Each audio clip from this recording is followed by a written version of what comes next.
है अगाडि भिडियोमा। म चाहिँ क्लकिङ गर्न आएको छु।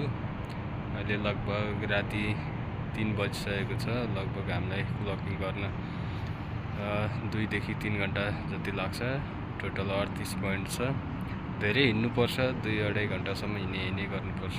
यस्तै छ तपाईहरुलाई 2.5-3 घण्टासम्म हिँडेपछि बल्ल सक्छ। अहिले चाहिँ मैले जम्मा 2 पोइन्ट गरिसकेको छु। बाँकी अझै 36 पोइन्ट बाँकी छ। अहिले जम्मा क्लकिङ चाहिँ एकदमै अप्ठ्यारो ठाउँमा गएर गर्नुपर्ने हुन्छ। यो बिल्डिङको जता कुना छ, जता त्यो अप्ठ्यारो ठाउँ छ त्यतै गएर क्लकिङ गर्नुपर्ने हुन्छ। हेर्नु होला, यो मेरो पछाडि यो जुन देखिरहेको बिल्डिङहरु छ, यो मैले क्लकिङ गरेर सकिसके। यताको सकिसक्यो। अब जस्ट फेरि यतापट्टिको बिल्डिङहरु बाँकी छ। यो 2टा बिल्डिङ, यसको टपमा पुगेर पनि म हजुरहरुलाई देखाउने प्रयास गर्नेछु। अझै अब भर्खर एउटा बिल्डिङ सकिँदैछ। अब 2टा बिल्डिङ बाँकी छ। जम्मा 3टा बिल्डिङ छ यसमा। 3टा हामीले क्लकिङ गरेर भ्याउनु पर्ने हुन्छ 2-2.5 घण्टाको यो अन्तरालमा।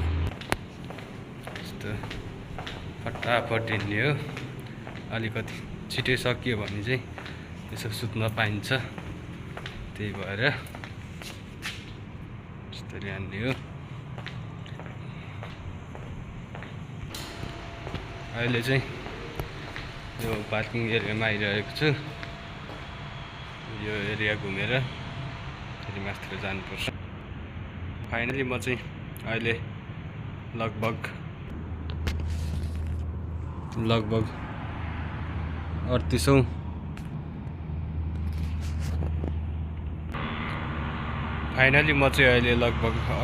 तलामा आइसकेको छु। यो चाहिँ हाम्रो टपमा गर्नुपर्ने हुन्छ। त्यही भएर 38औं तलाबाट हजुरहरुलाई यहाँको दृश्यहरु देखाइरहेको छु। कृपया पुरा भिडियोहरु हेर्दिनु होला र लाइक, कमेन्ट, सब्स्क्राइब पनि गरिदिनु होला। हस्त यति भन्दै यो भिडियो यहीँ टुङ्ग्याउन चाहन्छु। आगामी दिनहरुमा पनि हजुरहरुको लागि यस्तै भिडियोहरु लिएर आउनेछु। हस्त धन्यवाद।